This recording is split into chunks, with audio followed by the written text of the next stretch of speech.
আজ কোরআন আপনি শুধু ঘরের ভেতরে যেতে দেন, মাদ্রাসায় যেতে দেন, খানকায় যেতে দেন, মসজিদে যেতে দেন, কেন কোরআন সংসদে যেতে পারে না? কোরআন বিচারালয়ে যেতে পারে না? কোরআন ইউনিয়ন পরিষদে যেতে পারে না? মন্ত্রণালয়ে যেতে পারে না?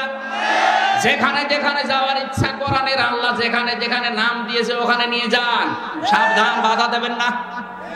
বাধা দিলে সালে নবীর জামানায় যে গজব এসেছিল আল্লাহ কিন্তু এখনো পাঠাতে পারে। আমার কথার অর্থ যারা বুঝেছেন আলহামদুলিল্লাহ। আপনি যদি নাও বোঝেন রাম আর আমরা বুঝে ফেলেছি বলতে চাই, এই জন্যই তো আসতে দেয় না। ওরা জানে যে কত দূর গেছে। কোরআন শরীফ পড়ে আমার বাবা মারা গেছে। আরে বেটা, তোর বাবা মরে গেছে, এখন পড়ি করবো কি? তোর বাবা যেখানে যেখানে ছিল ওই জায়গাগুলো যদি কোরআন নিয়েছে তো তাহলে আজ আর পড়া লাগতো না। তোর বাবা কোথায় কোথায় গেছে তুই টের পাস না? তোর বাবা ব্যবসা করেছে, ওই ব্যবসা প্রতিষ্ঠানে কোরআন ছিল না। ওখানে অনেক ব্যবসা প্রতিষ্ঠান বাংলাদেশে আছে। আজ বিভিন্ন গার্মেন্টস থেকে মেয়েদের কান্নার আওয়াজ আসে। আর এখন ওই শয়তান মরে গেছে বলছে কোরআন পড়ে দে। কোরআন পড়লো রাজ আবারও বাড়বে। কত সরকারি প্রতিষ্ঠানের দিকে তাকান, আজ এক একটা সিট পাওয়ার জন্য অনেক মহিলারা নিজেদের ইজ্জত বিক্রি করে দিচ্ছে। ওখানে যদি কোরআন থাকতো ওখানে মেয়েদের কান্নার আওয়াজ আসতো না। বাবার বয়সী লোক আছে, এই জন্য আমি নিচে নামতে পারলাম না। এইটাই চলছে পৃথিবীতে এখন। এই কথা বলেন না কেন? কোরআন যেখানে যেখানে যাওয়া দরকার ওখানে যেতে দেন না।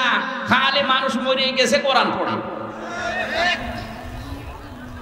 আল্লাহর নিদর্শন, আল্লাহর এই আয়াত। এই নিদর্শন কার? এই আয়াতগুলোকে আমার বানানো। আল্লাহর নিদর্শন, আল্লাহর আয়াত। যেখানে ইচ্ছা যাবে, কেউ বাধা দিতে পারবে না।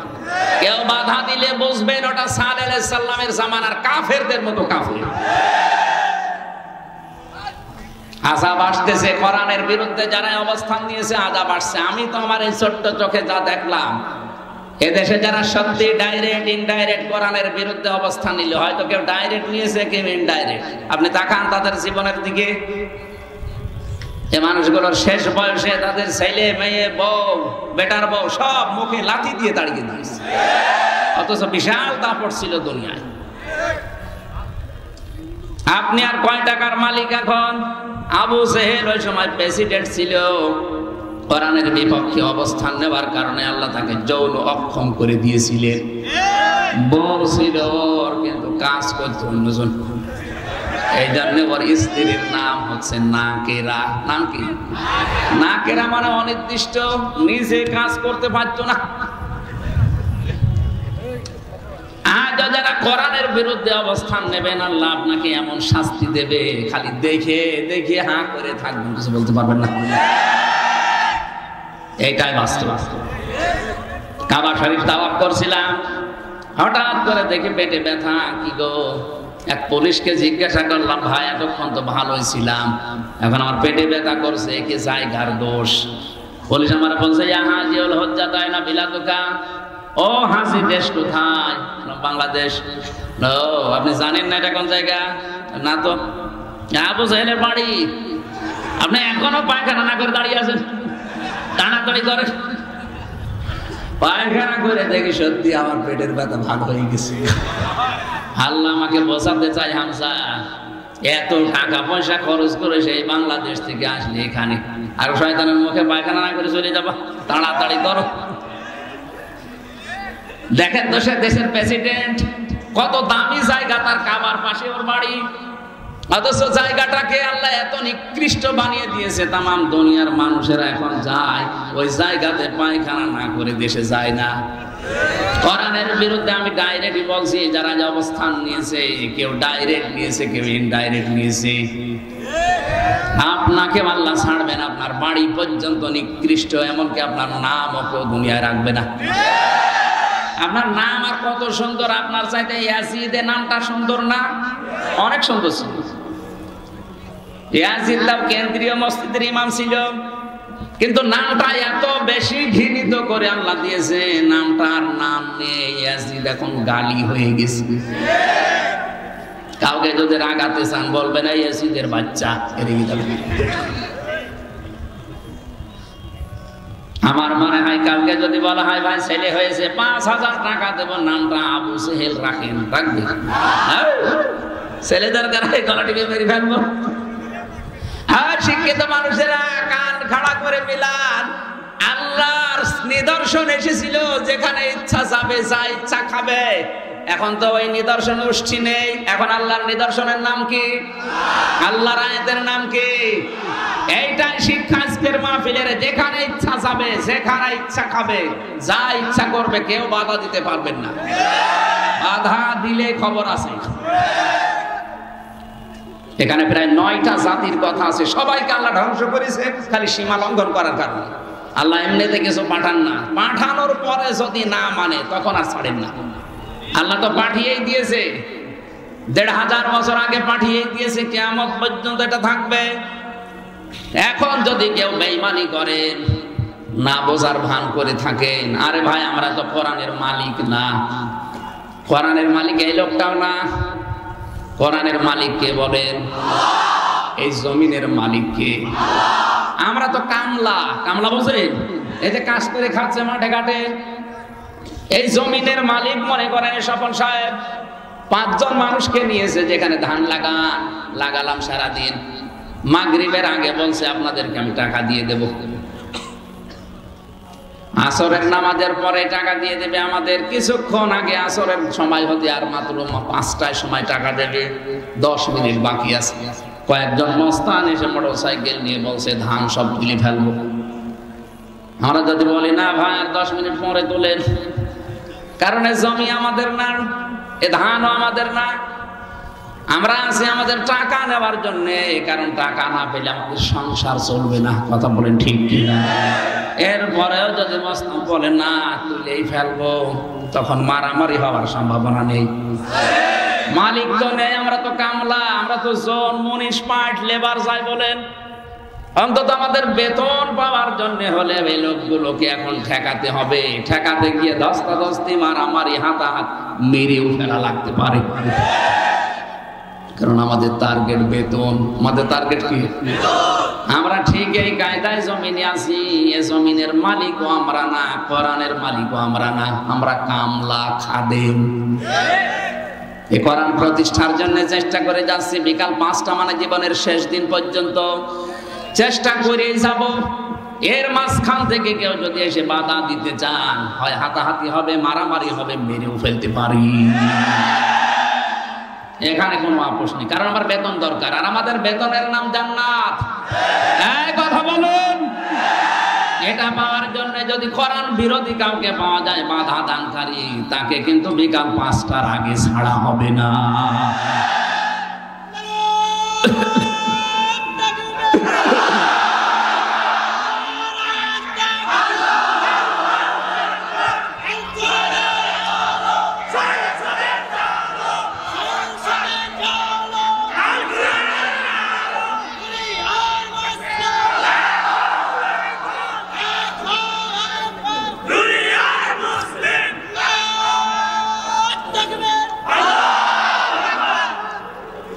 এখানে যে 9টা নবীর নাম আমি বিস্তারিত না বলে একটাই শুধু শেষ করলাম। যদি আল্লাহর নিদর্শনকে, আল্লাহর আয়াতকে কেউ প্রতিহত করেন, বাধা দেন, কি আসবে? শাস্তি। কি আসবে? শাস্তিগুলো কিন্তু চলে আসতেছে একটা একটা করে। দ্বিতীয় নম্বরে আল্লাহ তাদেরকে সবচেয়ে বেশি ঘৃণা করেন যারা জালেম, যারা অত্যাচারী। জালেম মানে যেই জিনিস যেখানে রাখা দরকার ওইটা ওই জায়গায় না রেখে অন্য জায়গায় রাখে যারা, তারাই আল্লাহর দৃষ্টিতে জালেম।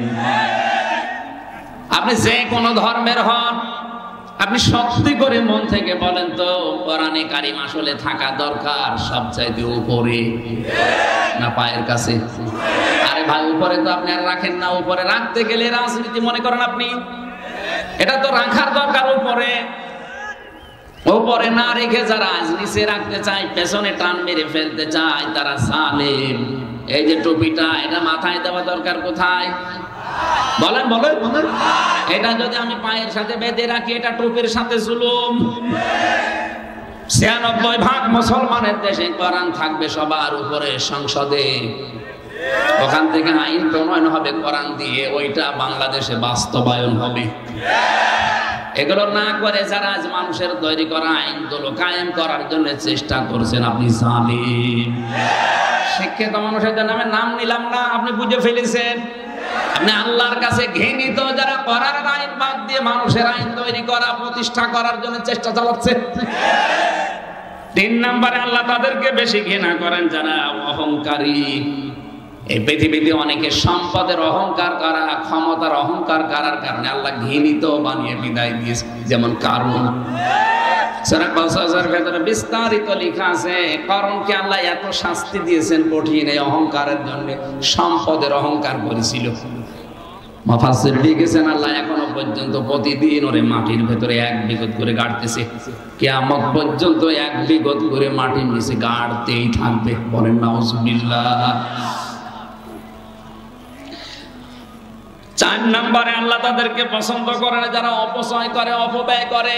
এখানে দুটো গুরুত্বপূর্ণ শব্দ আছে, এইদিকে তাকান। অপচয় আর অপব্যয় আরবিতে শব্দ হচ্ছে দুইটা, একটা হচ্ছে ইসরাফ আর একটা হচ্ছে তাবযির। ইসরাফ কাকে বলে? এই লোকটার 2 কেজি আম লাগবে পরিবারে, টাকার গরমে 10 কেজি আম কিনে 8 কেজি পচাচ্ছে আর 2 কেজি খেয়েছে, এটার নাম ইসরাফ, এটা হারাম। আম কিনা জায়েজ নেই, কথা বলেন না কেন? কিন্তু বেশি করে ফেললেন আপনি, এটার নাম ইসরাফ। আর তাবযির কাকে বলে? যেটা কেনা জায়েজ নেই ওইটা যদি কেউ টাকা দিয়ে কেনে, যেমন মদ, বিড়ি, কথা বলছেন না? সুতরাং যারা বিড়ি কেনেন, সিগারেট কেনেন, মদ কেনেন, এটা হচ্ছে তাবযির। ওই যে আলু কিনে বা আম কিনে টাকা নষ্ট করেছে, ওইটা হচ্ছে ইসরাফ। আর কেউ যদি টাকা নষ্ট করে মদ কিনে, বিড়ি কিনে, সিগারেট কিনে, সেটা হচ্ছে তাবযির। আর তাবযির যে করে সে আর মানুষ থাকে না, সে শয়তানের ভাই হয়ে যায়। আমার এই ছোট্ট জীবনে পুরা কোরআন শরীফ আমি প্রায় এই জেলখানায় প্রায় 250 বারের উপরে পড়লাম পুরাটা।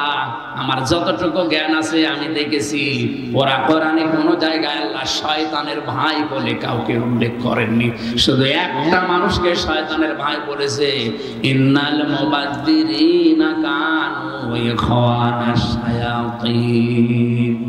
যারা অপচয় করে এরা শয়তানের ভাই, আর শয়তানের ভাই তো শয়তানি। কথা বলেন না? তাহলে ইসরাফ আর তাসরিফ তাফসীর বুঝলেন যে বৈধ জিনিস কেনার ক্ষেত্রে বাড়াবাড়ি করা, বেশি খরচ করা, এটা ইসরাফ, এটা হারাম। আর অবৈধ জিনিস কেনার ক্ষেত্রে টাকা পয়সা খরচ করা, এটা তাফসীর। দুইটাই হারাম, তাই একটা একটু বেশি খারাপ আর একটু আল্লাহর কাছে একটু কম খারাপ। দুইজনকে আল্লাহ পছন্দ করেন। 3-5 নম্বরে যারা আমানতের খেয়ানত করে, পাপী যারা। কোরআন জানিয়েছে কুলু ওয়াশরাবু ওয়া লা তুসরিফু, খাও পান করো কিন্তু ইসরাফ করবা না। অথচ এটা আজ বাংলাদেশে বেশি চলছে। আমানতের খেয়ানত মানে আমরা মনে করি 10,000 টাকা দিলাম, ওই টাকা আর ফেরত দিল না, এটা আমানতের খেয়ানত করলো না। এটা তো এক প্রকার আমানতের খেয়ানত। সবচাইতে বড় ওইটা যে চেয়ারে বসার যোগ্যতা রাখে না, সে জোর করে যদি বসানো হয়, এটা আমানতের খেয়ানত। আপনি বিবেক দিয়ে বলেন তো এটা বাংলাদেশে হচ্ছে না হচ্ছে না? সবচাইতে বেশি হচ্ছে। আর বলতে গেলে হামজা খারাপ হয়ে যায়। আরে ভাই, আপনি তো আমানতের খেয়ানত করে বসে আছেন, আপনার যোগ্যতা আছে চেয়ারে বসার? যে সিস্টেমে বসেছেন ওই পুরাটাই তো ভেজাল গলদ। এখানে বসার কথা যার ছিল তারে আপনি বসতে দেন না, জোর করে তাহাজ্জুদের আগে কাজ করে নেন। এখানে আমাদের উচিত হচ্ছে যেখানে যেখানে যার বসা, ওখানে যদি তাকে না বসিয়ে অন্য কাউকে বসানো হয়, এটা খেয়ানত। আরে খেয়ানত যারা করেছেন, এর সাথে যারা সম্পৃক্ত, তাদেরকে আল্লাহ ঘৃণা করেন, ঘৃণা করেন, ঘৃণা করেন। এখন যদি বলেন না এটা উল্টি আমাদের পক্ষে দেন, আমি দেবো। আয়াত আছে? হ্যাঁ, কোন আয়াত আছে আপনার পক্ষে? সব আপনার বিপক্ষে। এই জন্যই তো হতে দেয় না। আপনি হতে দেন না, আপনি তো আরো নিজের ক্ষতি করছেন। 6 নম্বরে তারা যারা ফাসাদ সৃষ্টি করে, বিশৃঙ্খলা তৈরি করে। 7 নম্বরে যারা মন্দ কথা বলে, মন্দ কাজ করে, এদেরকে আল্লাহ সব চাইতে বেশি ঘৃণা করেন। বলেন নাউজুবিল্লাহ। মা বোন যারা এসেছেন, আপনাদের 2 মিনিটে গুরুত্বপূর্ণ 2টা পয়েন্ট বলছি, ভালো করে খেয়াল করবেন। এই পৃথিবীতে একজন মহিলাকে জিন্দা অবস্থায় আল্লাহ সালাম দিয়েছে, আর একজন মহিলাকে জীবিত অবস্থায় জান্নাতে ঘর দেখিয়েছে। 2 জনই পেয়েছে এটা স্বামী ভক্তির কারণে। আজ দিন দিনে অভ্যাসটা মেয়েদের উঠে যাচ্ছে। সামনে রমজান মাস আসতেছে, একটা পরিকল্পনা করবেন। যতটুকু আপনার সামর্থ্য আছে ওই অনুযায়ী আগে থেকেই বাজার ঘাট করে রেডি হয়ে একটা মজবুত কোমরে দড়ি বেঁধে মনে করবেন যে আমি লেগে গেলাম রমজান মাসটায়, অন্তত ইবাদত বন্দেগী করে পেছনের অপরাধ মাফ করে আমি নিষ্পাপ বেগুনাহ হয়ে যাব। আর রোজার মাসে যদি খালি মার্কেট এগুলোই করতে থাকেন, আল্লাহকে সময় দেবেন কখন? খাদিজাতুল কুবরাকে আল্লাহ সালাম দিয়েছে তার স্বামী ভক্তির নিদর্শন হিসাবে। এক শ্রদ্ধা স্বামীর প্রতি দেখিয়েছে, নিজের জীবনের সব কিছু স্বামীকে দিয়ে দিয়েছে সম্পদাদি। আল্লাহ খুশি হয়ে তাকে দুনিয়াতে জীবিত অবস্থায় একজন মহিলাকে সালাম দিয়েছেন। বলেন সুবহানাল্লাহ। আর একজন মহিলাকে আল্লাহ শুধু সালাম না, তাকে জান্নাতের ঘর পর্যন্ত বানিয়েছেন। তার নাম আসিয়া। তিনিও স্বামীর প্রতি বরদোয়া দেননি। তার স্বামী হাতের ভেতরে পেরেক লাগিয়েছিল, মাথার উপরে পেরেক লাগিয়েছে, এরপর আসিয়া কোনদিন বলেন না আল্লাহ তুমি আমার স্বামীকে ধ্বংস করে দাও না। তিনি বলেছিলেন নাজ্জিনি মিন ফিরাউন, হে আল্লাহ তুমি আমাকে আমার স্বামীর অত্যাচার থেকে বাঁচাও, কিন্তু তুমি আমার স্বামীর উপরে গজব দিও না। আপনি নামাজ পড়েন, রোজা রাখেন, কালো বোরকা পরেন, মনে করছেন আমার মতো ভালো মানুষ নেই, আমি জান্নাত পাবো না, পাবে কে? অথচ নবীজি যেই কারণে জাহান্নামে আপনাদের দেখেছে, সিম্পল কারণ। আল্লাহর নবী বলেন ওই মহিলাকে আমি নবী জাহান্নামে দেখলাম যারা রাস্তাঘাটে চলার সময় চুল খুলে খুলে চলতো, 8-60 পোশাক পরতো, আর এমন পোশাক পরতো যেটা পরাও যা, না পরাও তা। 2 নম্বরে ওই মহিলাকে আমি জাহান্নামে বেশি দেখেছি যে মহিলা তার স্বামীর সাথে কুফরি করে। সারা জীবন লোকটা আপনার পেছনে শ্রম দেয়, মাথার ঘাম পায়ে ফেলে, হঠাৎ একটা সাবান কম হলে আপনি বরদোয়া দিয়ে দেন, গালি দেন যে তোর বাড়িতে এসে কিছুই পেলাম না। আপনার পেছনের সব আল্লাহ ধ্বংস করে দিয়েছে। আল্লাহ মেয়েদেরকে খাদিজাতুল কুবরার মতো, হযরতে আসিয়ার মতো যেন স্বামী ভক্তা হওয়ার তৌফিক দান করেন। আমি বাস্তবে এই জেলখানাতে স্বামী স্ত্রীর অধিকাংশ পরিবারের এই যে সমস্যার কারণে জেলে মানুষ বেশি গেছে। 100 জনে প্রায় 60 জন তো হবে, হয় বউ মার্ডার করা, না বউ আদমারা করে ফেলেছে, এরকম মানুষই বেশি।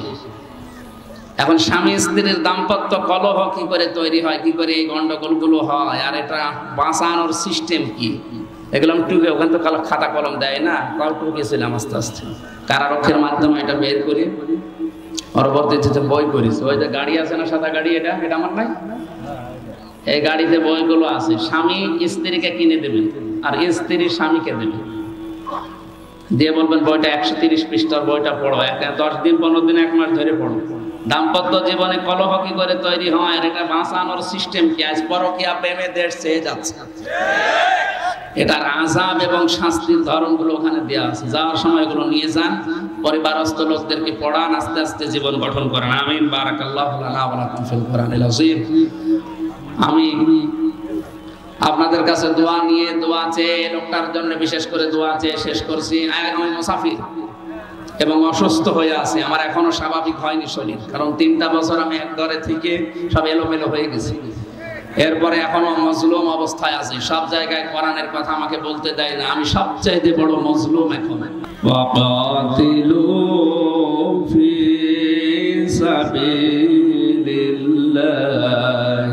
সাবিলিল্লাহিল্লাযীনা ইউকাতিলুনাকুম ওয়া লা তা'তাদু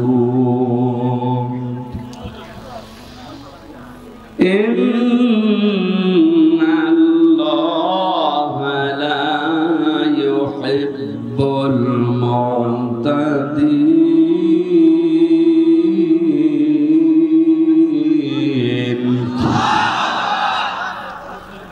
صدقت يا ربنا. عن أبي هريرة رضي الله تعالى عنه قال قال النبي صلى الله عليه وسلم لا يدخل الجنة جسد رزي بالحرام. رواه مسلم. وقال تعالى في شان رسوله إن الله وملائكته يصلون على النبي يا أيها الذين آمنوا صلوا عليه وسلموا تسليما. اللهم صل على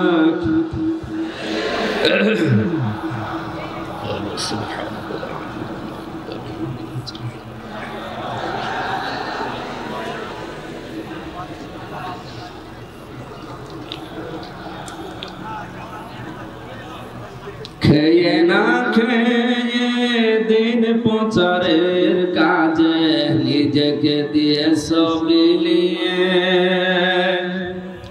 তাই ফের কাফেরেরা চিনল না আলো দুষ্ট ছেলেদের পিছু দিল লেলিয়ে পাথরের আঘাতে ক্ষত বিক্ষত হয়ে সারা শরীর থেকে রক্ত ঝরে। হে রাসূল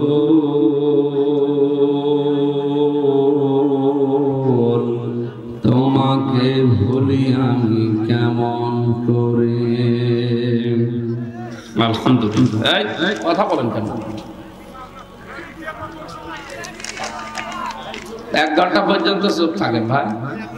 আমরা 4:30টায় আজান হবে এই পর্যন্ত কথা বলবো ইনশাআল্লাহ। কথা বলবো। বাংলাদেশের ঐতিহ্যবাহী জেলা সিরাজগঞ্জ উল্লাপাড়া থানার অন্তর্গত কালিয়াকোট ঐতিহাসিক খেলার মাঠে গ্রামবাসীর উদ্যোগে বিশাল তাফসীরুল কোরআন মাহফিলের সমাপনী সভাপতি আলহাজ আবুল কাশেম পরামানিক, সহ সভাপতি বীর মুক্তিযোদ্ধা জনাব রুহুল আমিন খসরু, জনাব মোহাম্মদ ঠান্টু সরকার, প্রধান অতিথি শাইখুল মাশায়েখ আলহাজ কাজী শফিকুল ইসলাম, মাননীয় জাতীয় সংসদ সদস্য,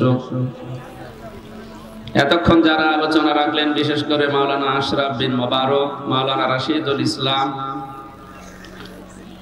সম্মানিত আলোচক মাওলানা মুয়াজ্জিম হোসেন, বিশেষ অতিথি হিসাবে অনেকগুলো মানুষের নাম আমরা দেখতে পাচ্ছি। বিশেষ করে সঞ্জিদা সুলতানা, জনাব মনিরুজ্জামান পান্না, আসিফ সিদ্দিকুল ইসলাম, আবুল কালাম আজাদ, এবং এই মাহফিলে বাস্তবায়নের জন্য যারা সবচাইতে বেশি শ্রম দিয়েছে তার ভেতরে অন্যতম জনাব সাইদুল ইসলাম মিঠু মেঘনা গ্রুপ, জনাব নাসির সরদার আর্মি। সার্বিক পরিচালনায় আছে মানবিক পুলিশ নামে খ্যাত আপনাদের এলাকার সন্তান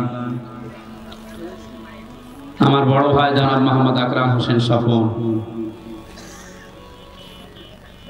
এখানে আরো অনেক মানুষের নাম আছে, একবারে দোয়া করে দিই নাকি? মানুষের নাম তো একটা একটা করে দোয়া করতে গেলে দেখা যাচ্ছে ওইটাই সময় কেটে যায়। আল্লাহ এদের মর্যাদার সম্মান আমরা শুধু দুনিয়া না মরণের পরেও চাই আল্লাহ যেন দান করেন, বলেন আমিন। মঞ্চে বসা সম্মানিত ব্যক্তিবর্গ, সামনে বসা মুসলমান ভাইরা, পর্দার আড়ালের সম্মানিতা মা এবং বোনেরা, প্রশাসনের ভাইরা, প্রাণ প্রিয় সিরাজগঞ্জ পাবনাবাসী, দল মত নির্বিশেষে কোরআনের এই অনুষ্ঠানে আমরা যারা এসেছি দিনের বেলায় ইবাদত মনে করি। এটা কি বলেন তো? এটা ইবাদত চলছে, এই হালকা কমিয়ে দেন। ইবাদত যেভাবে করা লাগে হয়তো সেভাবে হচ্ছে না, কারণ ইবাদতে দাঁড়িয়ে কথা বলা যায় না। কথা বলা যায়, এদিক ওদিকে তাকানো যায়, তারপরও যতটুকু চেষ্টা করেন যেন কথা না বলা হয়, কারণ কোরআনে কারিমের আলোচনা আরম্ভ হলে কথা বলা এটা একেবারে নিষিদ্ধ। কথা তো বলা যাবে না এবং চোখ থেকে শোনা লাগবে, এটা আল্লাহর নির্দেশ। ফাস্তামিউ লাহু ওয়া আনসিতু, চোখ থাকো এবং শোনো। এই দুইটা কথা আমরা একটু মেনে ঘন্টাখানিক সময় আমরা ব্যয় করছি, কারণ কোরআনে কারিমের কোন আয়াত বোঝার জন্য কেউ যদি 1 ঘন্টা ব্যয় করে, নবীজি বলেন ও যদি নাও বোঝে তাও 500 রাকাত নফল নামাজের সওয়াব পাবে। এই ময়দান সাজাতে যে সবচাইতে বেশি শ্রম দিল আজ 1.5 মাস ধরে, আল্লাহ তাকে যেন উত্তম পুরস্কার দান করে। কোরআনের এই অনুষ্ঠানে আসতে পেরে আজকে যা মনে হচ্ছে আমরা আসলে ঈদের মতো আনন্দে আছি। বলেন বলেন, এইটাই আমাদের হওয়া উচিত। قل بفضل الله وبرحمته فبذلك فليفرحوا هو خير مما يجمعون। আল্লাহ পাক বলেন, নবী আপনি বলুন, দুনিয়ার মানুষ যে যা পেয়ে আনন্দে আছে ওটা একটাও স্থায়ী না, ওটা থাকবেও না। ওটা আজ আছে কাল নেই। পৃথিবীতে শুধু স্থায়ী সম্পদ যেটা, সেটা কোরআনে কারীম। এটা আমি আল্লাহর কাছেও শ্রেষ্ঠ সম্পদ। হয়তো এখন আপনি চোখ বন্ধ হয়ে গেলে, আমার তো যতটুকু বাস্তবতায় দেখেছি, মহিলারা যত দামি মানুষের স্ত্রী হোক, যত দামি মহিলা হোক, যদি মারা যায় এখন সকাল বেলার আগে ওর হাতের গহনা, গলার গহনা, মুখের গহনা সব খুলে নেবে, যত বড় দামি মানুষই হয়। শুধু চোখ বুঝে আছেন, যদি নড়াচড়া না করেন, বাস্তবতায় মানুষ যদি মনে করে যে মরে গেছে তাও খুলে নেবে। দুনিয়া এরকম জায়গা, এখন থেকে 200 বছর আগে যে লোকটা মারা গেছে, আপনার দাদার দাদার দাদা, ও কিন্তু এখানে এরকম দাপট নিয়ে চলতো। ওই লোকটা 200 বছর পরে এখন যদি জীবিত হয়ে এই কালিয়াগড় এলাকায় এসে ওই বাড়িতে গিয়ে বলে এটা আমার পৈতৃক বাড়ি, আমি 200 বছর আগে এখানে ছিলাম, 200 বছর আগের কথা যদি বলে ওই লোকটা সত্যি যদি আসে, এ মানবে কিসের পৈতৃক বাড়ি?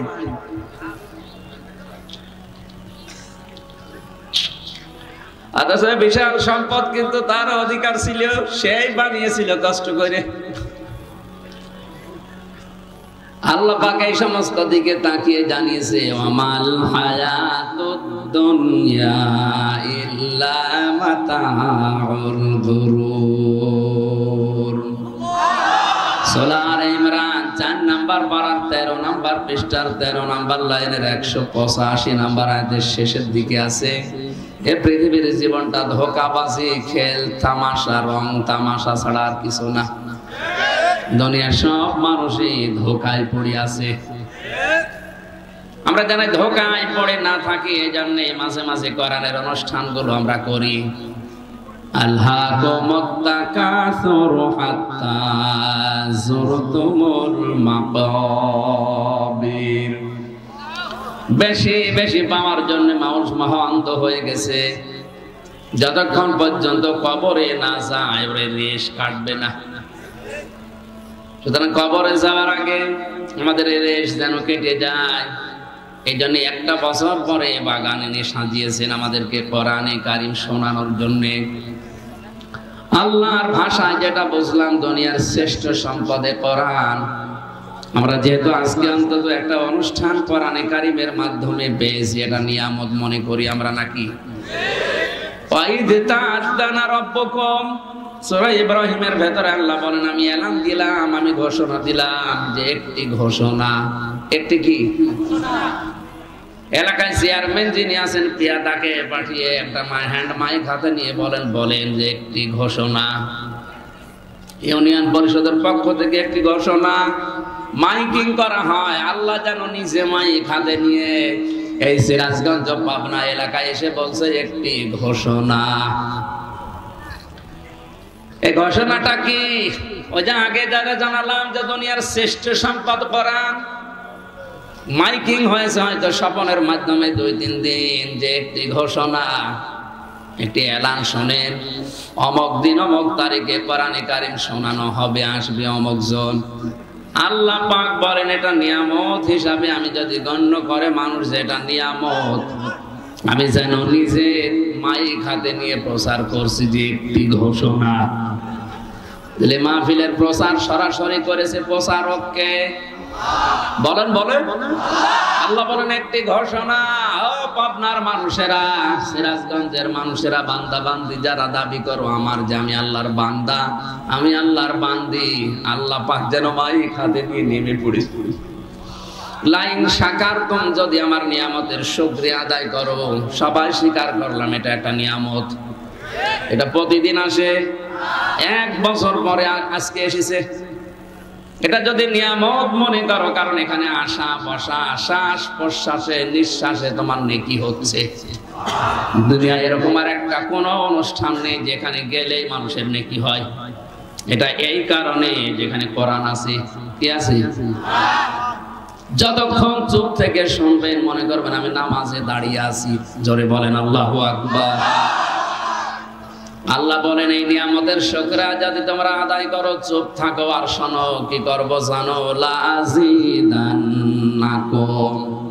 লামে তাকিদ নুনে সাকিলা, গ্যারান্টি দিয়ে বলছি জীবনে এরকম নিয়ামতে আরো তোমাদেরকে ডোবাবো। ভালো ভালো কাজে তোমাদেরকে আমি আঞ্জাম দেওয়ার সুযোগ করে দেব।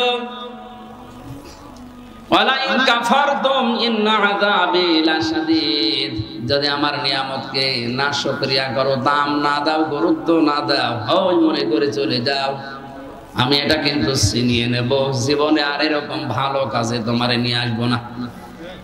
ইন্না আযাবি লাশাদীদ, অবশ্যই আমার আযাব বড় কঠিন, তার ভেতরে তোদেরকে ফেলে দেব। জোরে বলেন নাউযুবিল্লাহ। কোরআনের আয়াতের তাফসিরে অন্য একটা আয়াত আমি পেয়েছি, কোন মানুষ যদি কোরআনের আইন বাদ দিয়ে, কোরআনের নিয়ম নীতি বাদ দিয়ে দুনিয়ার জীবন চালাতে চায়, আল্লাহ পাক বলেন তার পেছনে একটা শয়তান আমি আল্লাহ বন্ধু হিসাবে নিযুক্ত করে দেই।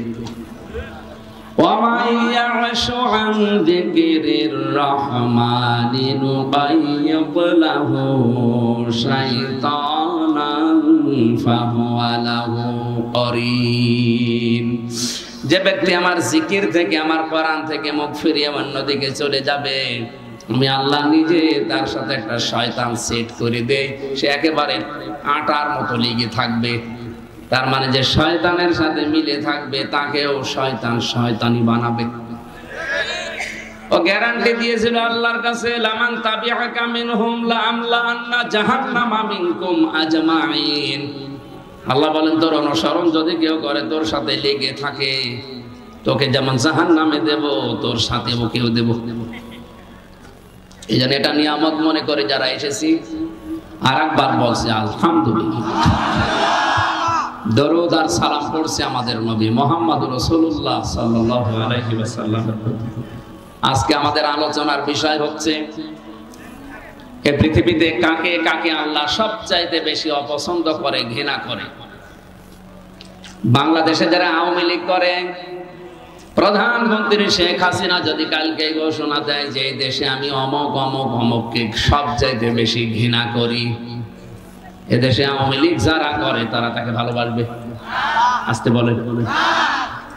বিএনপি যারা করে, খালেদা যদি কালকে ঘোষণা দেয় যে এই দেশে অমক অমককে আমি সবচাইতে বেশি ঘৃণা করি, বিএনপি যারা করে ও যদি ধানের শীষ নিয়েও দাঁড়ায় ভোট দেবে। পৃথিবীর রাজনৈতিক ক্ষমতা টিকানোর জন্য একটা দল আপনি করেন, এই কারণে যদি আপনার নেত্রীর কথা, নেতার কথা এত বেশি মূল্যায়ন করেন, একটু ভাবেন তো বিবেক দিয়ে। তাম দুনিয়ার মালিক যিনি, তিনি ঘোষণা দিচ্ছে পৃথিবীর এই এই এই মানুষকে আমি আল্লাহ ঘৃণা করি। তাহলে আমরা যারা তার বান্দা দাবি করছি, আমাদেরও আমার আল্লাহর এই কথা চিন্তা ভাবনা করে তাকে ঘৃণা করার দরকার আছে না নেই? আমি ৭৭ প্রকার পেয়েছি পুরা কোরআনে, যতটুকু আমার আয়ত্ত আছে। সময় কভার করে কণ্ঠ যদি সাপোর্ট দেয় আমি বলতে থাকবো, আপনি লিখে নেবেন। একটা একটা করে কোরআনে কারিমে আয়াত এবং হাদিস সেট করে বাস্তবতার সাথে আমরা মিলাবো, দেখি আল্লাহ আসলে কাদেরকে ঘৃণা করে, ওদের ভেতরে আবার আমি পড়ে গেলাম নাকি। সূরা বাকারার 190 নম্বর আয়াত আমরা পড়েছি। জবান খুলে কোরআনের সোনালী আয়াত পড়েন যেন প্রতিটি অক্ষরে 10টা করে নেকি হয়। আউযু বিল্লাহি মিনাশ শাইতানির রাজিম। বিসমিল্লাহির রহমানির রহিম।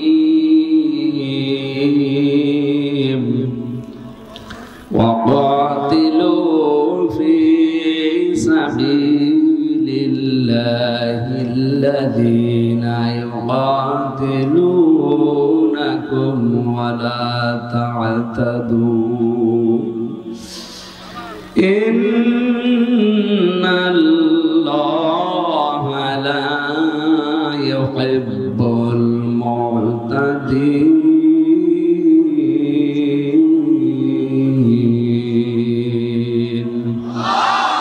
সাদাকতা ইয়া রাব্বানা, আমার আল্লাহ যা বলেছে সত্য বলেছে। সূরা বাকারা 286টা আয়াত আছে, 40টা রুকু আছে, মাত্র একটা আয়াত পড়েছি আমি।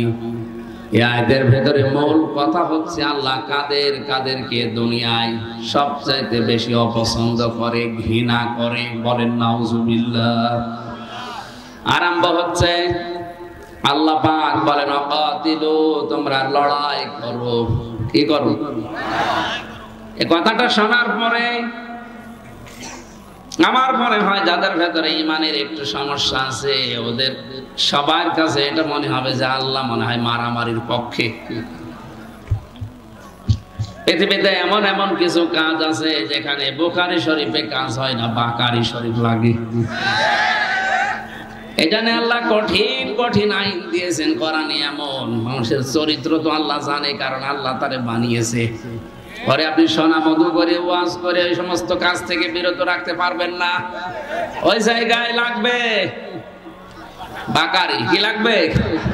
এই জন্যই তো চুরি করলে হাত কেটে দাও, জেনা করলে সঙ্গে সার করে ফেলো, ডাকাতি করলে দেশ থেকে তাড়িয়ে দাও, হত্যা করলে তাকে হত্যা করে ফেলো। এই কঠিন আইনগুলো আল্লাহ এমনি দেয়নি, কারণ পৃথিবী শান্ত রাখা লাগবে। এই দেশে কোরআনের পাখিরা 50 বছর ধরে সুদের বিরুদ্ধে কথা বলেছে, কোরআন দিয়ে হাদিস দিয়ে আজও দেশে বলতে আছে। আমার মনে হয় যত বলা হচ্ছে সুদ তত বাড়ছে। এই যে জমিনটা আছে, স্বপন ভাইকে যদি বলে আমি 1 লক্ষ টাকা দিলাম, 1 বিঘা জমি আমারে দেন, আমি চাষ করে খাবো, যখন আপনি টাকা ফেরত দেবেন তখন জমি নিয়ে নেবেন। এটা এলাকায় আছে, এটার নাম কি? এই কট নেওয়া যায়, এটা সুদ। আর আমরা সবাই এখানে কম বেশি জানি, নারী পুরুষ সবাই, যে সুদ খেলে মায়ের সাথে জেনা করার গুনাহ হয়। সুতরাং এই কট নিয়েছেন কারা? হাত তোলেন তো। না, এটা আমরা হাসির খোরাকি না, আমরা ওয়াজ এখন থেকে আমল করবো। আরে ভাই, আমার ইবাদত বন্দেগী ওয়াজ যদি কবুলই না হয় তো ছাতা করে আমি করবো কি? বলেন, কট নিয়েছেন যারা একবার আল্লাহু আকবার বলে হাত তোলেন। অনেক টুপিওয়ালা দাড়িওয়ালা মানুষ এই কাজ করছে, তার মানে এই কাজটা আপনারা কি এলাকায় জায়েজ মনে করেন না হারাম মনে করেই করেন? জায়েজ না, এটা জায়েজ। এখন হারাম পেটের গায়ে হাত, এটা তো ফতোয়া বানিয়েছে মানুষ যে জান বাঁচানো ফরজ, জান বাঁচানোর জন্য মিথ্যা কথা বলা জায়েজ আছে। কে বলেছে আপনাকে ফতোয়া? আপনি কি নতুন নতুন ইসলাম বানাবেন? না, পেটের দায় বলেন আর যে যায় দায় বলেন হবে না। হারাম কাজে যাওয়া যাবে না, অন্য কোনো পন্থা অবলম্বন করা লাগবে। এটা জায়েজ করার জন্য যে সূরাতগুলো আছে ওইগুলো করান। আমি এই যে 10,000 টাকা দিলাম, এই 1 বিঘা জমি আমি 1 বছর করে খাবো, ওই টাকা আমার আর ফেরত দেওয়া লাগবে না। এই খেয়ে দেয় শোধ কি বলে, এইটা তো আপনারা করেন না। না, কিছু মানুষ আছে এটাকে লস হয়ে পড়ে করতে চায় না। আমি প্রথম আয়াত তো ওইটাই শুরু করেছি যে দুনিয়া কিন্তু ধোকার জিনিস। আপনি এসেছেন খালি গায়ে খালি পায়ে, ন্যাংটা যাবেন ওই রকম, মাঝখানে 70-80 বছর একটু চাষ করে যাবেন নাকি? আমার বিশাল জীবন পড়ে আছে, ওইটাই যদি ধ্বংস হয়ে যায় এই 60-70 বছরে কি হবে? এই জন্য পেটের দায় বললে আর এ দায় ও দায় হবে না, আমি তার উদ্বুদ্ধ করতে পারি না, আর আমার হাতে সে ক্ষমতাও এখন নেই। যাদের হাতে এইটা আছে এই মানুষগুলো যদি চেষ্টা করতো যাকাত ভিত্তিক অর্থনীতি বাংলাদেশে যদি কায়েম করতো, 53 বছর দেশটা স্বাধীন হয়েছে, এই দেশের সুদের 4 আনাও থাকতো না। ওই আফগানিস্তানে তো সুদ নেই, ওদের দেশ চলছে না, বলে যে না আমরা বাঁচবো না। বাঁচবেন না মানে আল্লাহর বিধান যেখানে মানুষ মানবে না সেখান থেকে আল্লাহ বরকত তুলে নেবে। চর্ম চোখে মনে হবে আমরা অনেক উন্নত হচ্ছি। এই মাইক ওই সাউন্ডটা ঠিক করে দেন ভাই, যারা দায়িত্বে আছেন ওই সাউন্ডটা ঠিক করে দেন। ঠিক আছে, চুপ করে। আমার ভাইরা, আমি মাসলাটা বলার জন্য পর্যন্ত গিয়েছিলাম, এবার আমি তাফসিরে প্রবেশ করছি। ফাকাতিলু ফি সাবিলিল্লাহ, তোমরা লড়াই করো, সংগ্রাম করো, হত্যা করো, কতল করো আল্লাহর রাস্তায়। এই শব্দটার ব্যাখ্যা করতে গিয়ে আমার মনে হচ্ছে আল্লাহ কতলের পক্ষে, মারামারির পক্ষে। এই কারণে উনি পক্ষে কথা বলেছেন, কারণ দুনিয়ার মানুষের চরিত্র উনি জানে। পুলিশগুলো মানুষকে ডান্ডা দিয়ে ঠান্ডা করে এমনিতে না, কিছু মানুষের চরিত্র ওই রকমই। জেলখানায় 3টা বছরে আমি বাস্তবতা অনেক কিছু দেখেছি। এমন এমন মানুষ জেলে আছে 30 বছর 32 বছর জেল খাটছে, ওর কোনো পরিবর্তন নেই। ও আগে যা ছিল এখন তার চাইতে আরো বেশি হয়েছে, এখন হয়েছে টপ টেরর। টিটি যতদিন না মরবে ততদিন ওর বের হওয়ার কোনো চান্স নেই। বড় বড় আসামির সাথে আমি দেখেছি যে বাংলাদেশে ওদের মতো আসামি আর নেই। যাদের নাম নিয়ে সিনেমা তৈরি হতো এদেশের, সুইডেন আসলাম, কে এ লোক 27 বছর আছে, নায়ক মান্না একটা তৈরি করেছিল না সিনেমা, আসলাম ভাই, এই সেই লোক।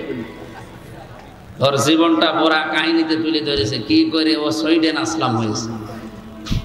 এইরকম বড় বড় আসামি ওই জায়গায় আছে, ওইটা হাই সিকিউরিটি জেল। তো মানুষগুলো দেখেছি ওখানে লেখা আছে গেটে যে এটা মানুষের সংশোধনাগার, মানুষ সংশোধন হয় এখান থেকে। সংশোধন করার জন্য যেটা দরকার ওইটা ওই জায়গায় এরকম ওপেন ভাবে চলে না। ওখানে যদি মানুষ যারা আসামি হয়ে যায়, বলতো আপনার মার্ডার মামলায় মনে করেন 30 বছর জেল, যদি আপনি কোরআন মুখস্থ করে 5 ওয়াক্ত নামাজ আদায় করে তাহাজ্জুদ পড়ে আপনার আচরণ দিয়ে প্রমাণ করতে পারেন যে আপনি ভালো হয়ে যাচ্ছেন, 30 বছর না আপনারে 5 বছর পরও বের করে দেওয়া হবে। আমার মনে হয় 1,10,000 আসামি আছে দেশে, প্রায় 1 লাখ মানুষে হাফেজ হয়ে দিত। ভেতরে ভেতরে যদি জমার মসজিদ চালু করে জোহর আসর মাগরিব এই নামাজগুলো পড়ার ব্যবস্থা করে দিত, ওই সেই ব্রিটিশের যে নিয়ম চলছে ওইটাই। এই নিয়ম নীতিগুলো ভেতরে যদি সংশোধনাগার সত্যি এভাবে তৈরি করতো, মানুষ আসলে ভালো হওয়ার সিস্টেম ওই জায়গায়। কারণ কোনো কাজ নেই, কাম নেই, শুধু 24 ঘন্টা বসে থাকা। এইগুলো আমরা পাই না ওখানে। চোর ওখানে যায় চুরি করে, ডাকাত হয়ে বের হয়, ডাকাত যায় ও মার্ডার কিভাবে করা লাগে সেই ট্রেনিং নিয়ে বের হচ্ছে।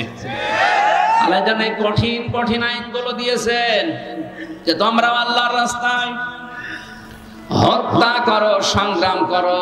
ফালাম তাকতুলুহুম ওয়ালাকিন্নাল্লাহা কাতালাহুম ওয়া মা রামাইতা ইয রামাইতা ওয়ালাকিন্নাল্লাহা রামা। আমার কথা কি বুঝতেছেন? আপনি অন্যদিকে নিয়ে যাবেন না যে খালি মারামারির জন্য উদ্বুদ্ধ করছে, খালি হত্যার জন্য না। এই আয়াতের প্রথম কথা এটা যে তোমরা হত্যা করো। কার রাস্তায় করবা? ফি সাবিলিল্লাহ, আল্লাহর রাস্তায়। এই শব্দটার অর্থ শুনে যদি এখন কেউ জঙ্গিবাদে জড়িয়ে যায়, কেউ চরমপন্থা অবলম্বন করে, এটা দোষ কি কোরআনের? আপনি বুঝতে ভুল করেছেন। কোরআন কোনদিন মানুষ হত্যার পক্ষে বিনা কারণে না। কথা বুঝতেছেন? এই জন্য আমাদের উচিত হচ্ছে কোরআনের মর্ম মানেগুলো উপলব্ধি করার জন্য তাফসীর গুলো পড়া। ইবনে কাসিরের ভেতরে মুফাসসিরুল ইকরাম লিখেছেন ইমানদার যারা তারা সারা জীবন লড়াই করবে, সংগ্রাম করবে, ওরা যুদ্ধ জিহাদ চালাবে আল্লাহর রাস্তায়। কার রাস্তায়? পক্ষান্তরে দুনিয়ায় যারা কাফের এরাও তাদের যুদ্ধ জিহাদ চেষ্টা সংগ্রাম মারামারি কাটাকাটি এরাও করবে, কিন্তু শয়তানের রাস্তায়। সূরা নিসার ৭৬ নম্বর আয়াতে এই তথ্যগুলো আছে। আল্লাযীনা আমানু ওয়া ইউকাতিলুনা ফি সাবিলিল্লাহ। ঈমান যাদের আছে এরা লড়াই করবে, সংগ্রাম করবে, করাই লাগবে, মাস্ট বি আল্লাহর রাস্তায়। কার রাস্তায়? তাহলে মারামারি করতে দেখলে আপনি উল্টা বুঝবেন না। এদের মারামারি তো দুনিয়ার কোন স্বার্থের জন্য না, আল্লাহর আইন দুনিয়াতে প্রতিষ্ঠা করা, কায়েম করার জন্য। আর যারা শয়তানের অনুসারী তারাও মারামারি করবে, হত্যা করবে, তারাও কাটাকাটি মিছিল করবে, কিন্তু রাস্তা হবে শয়তানের। আল্লাহ তাআলা এই কঠিন পরিস্থিতিতেও ডাক দিয়েছেন, ইকাতিলুনাকুম, তোমরাও তাদেরকে হত্যা করবা, তাদের বিরুদ্ধে সংগ্রাম করবা, লড়াই করবা। কতটুকু? যতটুকু ওরা করেছে। বিনা কারণে আজ অনেককে দেশ থেকে তাড়িয়ে দেওয়া হচ্ছে, বাড়ি থেকে বের করে দেওয়া হচ্ছে, দখল করে নেওয়া হচ্ছে। এটা যদি এই দেশে নাও হয়, ফিলিস্তিনে হচ্ছে। কথা বলে না কেন? সুতরাং তাদেরকে বিনা কারণে তাদের মাতৃভূমি থেকে, নিজের বাড়ি জায়গা ঘর থেকে বের করে দিয়ে জোর করে দখল করছে। এদেরকে আল্লাহ আদেশ দিয়েছে, যারা এই অবিচার গুলো করেছে ওদের বাড়ি ঘর থেকে বের করো, ওদেরকেও মারো, হত্যা করো। আপনার জায়গায় যদি এরকম কিছু করে, বৈধ জায়গায় বৈধ ট্যাক্স দিয়ে বসে আছি, জোর করে আপনি এখান থেকে তুলে দেবেন, থাকতে দেবেন না, এমন এমন অত্যাচার করবেন যেন আমি চলে যেতে বাধ্য হই। এখন প্রশ্ন আসতে পারে, এরকম কোন জায়গায় হয়? আপনি টের পাচ্ছেন? এক বউ এসে বলছে, কি গো তুমি যে আমারে বারবার পিটাও, আমাকে কি রাখবা না? স্বামী বলছে, কিলের ওজন দেখে টের পাও না? প্রতিদিন তোমার যে কয়টা করে কিল বসা, এই কিলের ওজন দেখে তো টের পাওয়ার কথা যে তোমার রাখবো কিনা। আজ পৃথিবীর অনেকে ইসলাম ধ্বংস করার জন্য বাংলাদেশের দিকে তাকান, একটা একটা করে অনেক কিছু তুলে দেওয়ার চেষ্টায় আছে। এরপরেও আমরা যদি প্রশ্ন করি, কি আমাদের রাখবা না, ইশারা দিয়ে বলে টের পাচ্ছেন না। 1 থেকে মাস্টার্স পর্যন্ত মুসলমানের দেশে নবীজির জীবনী পাওয়া যাচ্ছে না, সাহাবীদের জীবনী পাওয়া যাচ্ছে না, কোরআনের একটা নির্ধারিত অংশগুলো যেগুলো ছিল ওগুলো পাওয়া যাচ্ছে না। তা আপনি কি পড়ে মানুষকে মানুষ বানাবেন? এখন যদি বলেন মানুষ কি তারা না, পশ্চিমারা? কিসের মানুষ তারা? যারা নারীতে বিয়ে করে, পুরুষে বিয়ে করে, আল্লাহর দৃষ্টিতে এগুলো মানুষের বাইরে চলে গেছে। আর তাদের কালচার শুরু করার জন্য আজ যারা এই সমকামিতাকে প্রমোট করছে, এ দেশকে আপনি ডেড সি বানিয়ে দেবেন নাকি? জর্ডানের দিকে তাকান, লোদ নবীর জামানায় যারা পুরুষে বিয়ে করে এই অন্যায় কাজটা দুনিয়ায় চালু করে আল্লাহ এত রাগ করেছিলেন তাদের উপরে, তাদের পুরা জমিনটাকে জিবরাইল একেবারে মাটি থেকে আকাশে তুলে আষাঢ় দিয়ে ডেড সি বানিয়ে দিয়েছে। আপনি মনে করছেন জিবরাইল এখন আর আসবে না দুনিয়ায়? নাকি আল্লাহর ক্ষমতা এখন শেষ হয়ে গেছে, ক্ষমতা এখন চলছে বুশের? আমাদের সাবধান বাণী উচ্চারণ করা দরকার, সেইটাই আমরা কোরআনের অনুষ্ঠানে করছি। কারণ কি অবস্থায় আপনি নিয়ে যাচ্ছেন, শেষে বলেন তো, এই লোকটা একটা প্রশাসনে চাকরি করার পরেও যদি 10 জায়গায় অনুমতি নেওয়া লাগে, সাধারণ মানুষ কোরআন প্রচার করলে কি করত? কোথায় নিয়ে যাচ্ছেন? আমি কি এখানে মারামারি করার জন্য, ডাকাতি করার জন্য, চুরি করার জন্য ট্রেনিং দিচ্ছি? 50,000 মানুষও যদি হয়, অন্তত 5 জন মানুষও যদি দিনের দিকে ফিরে আসে, এর জীবন সাকসেস। কিয়ামতে মহান আল্লাহ এর আমলনামা দেখাবে, বলবে তুমি হজ করেছো, বলবে জীবনে হজ করার টাকা কোথায় পাবো? না, তাফসীর মাহফিল দিয়েছিলে, সেখানে হজের বয়ান হয়েছিল, উদ্বুদ্ধ হয়ে অনেক টাকাওয়ালা মানুষ হজে গেছে, যাদের হজ কবুল হয়েছে ওরকম মানুষের আমলনামার সওয়াব তোমাকে আল্লাহ দিয়ে দিয়েছে। এই পেশায় তো এগুলো করছে, তাছাড়া কোন দরকার আছে লক্ষ লক্ষ টাকা খরচ করে আপনাকে দিনের বেলা এখানে নিয়ে এসে রোদের ভেতরে বসিয়ে রাখা? ওই লোকটার উদাহরণ দিচ্ছিলাম এমনিতে না, বাস্তবতা যেটা দেখতে পাচ্ছি। আহারে কি চলছে, কোরআন প্রচার করতে গেলে ৯৬% মুসলমানের দেশে যদি এত বাধা আসে, তাহলে হিন্দুদের দেশে কি হবে বলেন তো? টের পান না কিলের ওজন দেখে যে কি করব, তোমরা টের পেয়ে গেছি।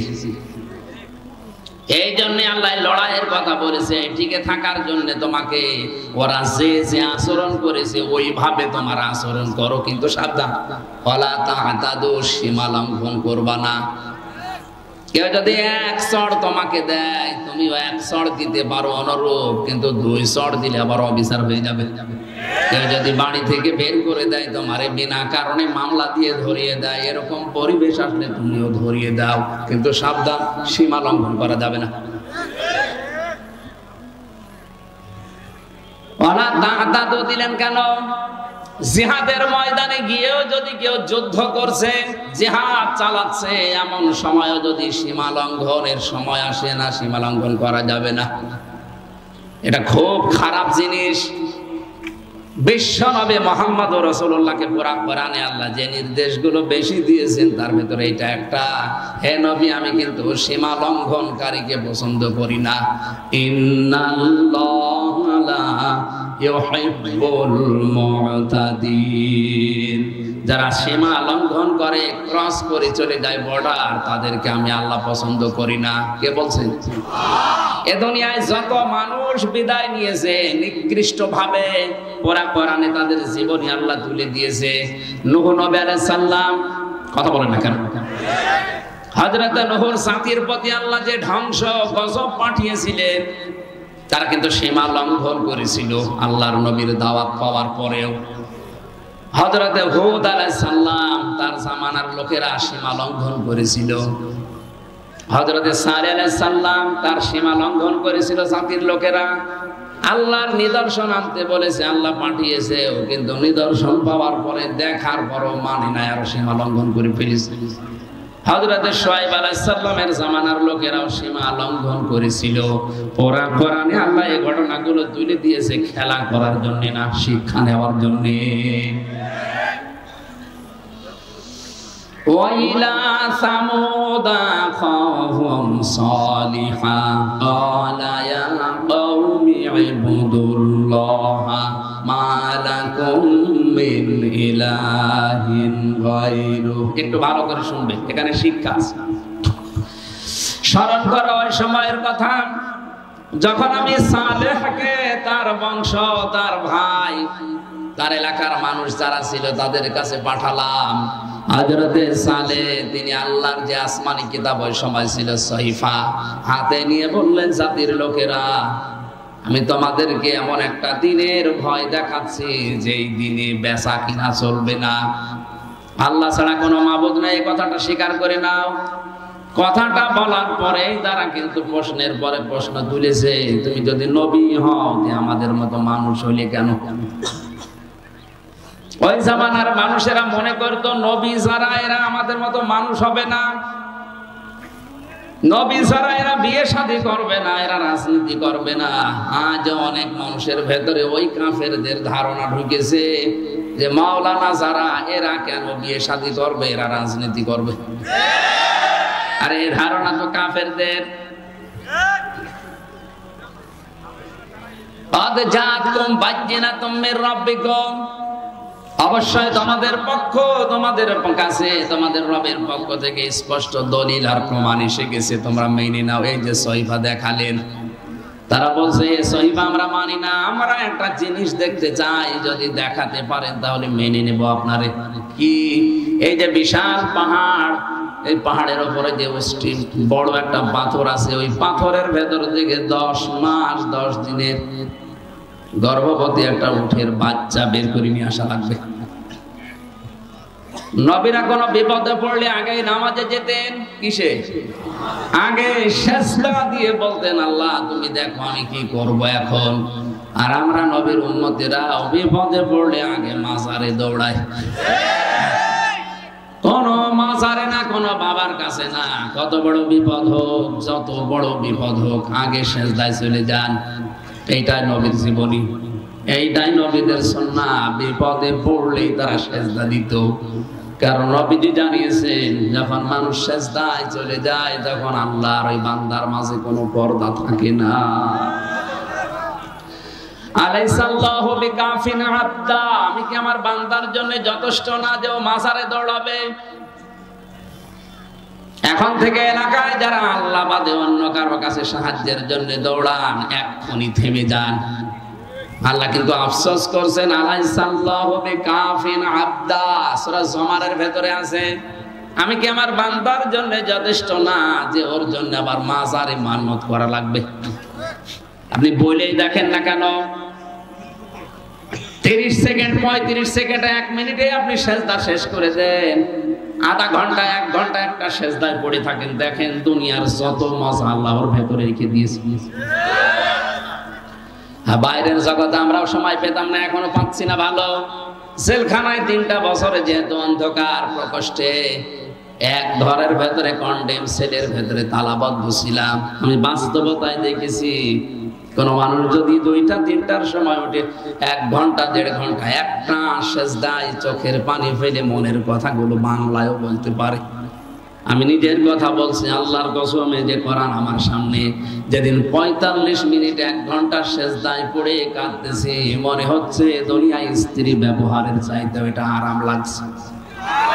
আপনি করে দেখেন কত আরাম, কত শান্তি আল্লাহর ভেতরে রেখেছে। সেজদা দেখছে উনি 2.5 সেকেন্ড 3 সেকেন্ড 5 সেকেন্ড 15 সেকেন্ড উঠে পড়ছে, আপনি পাবেন কি?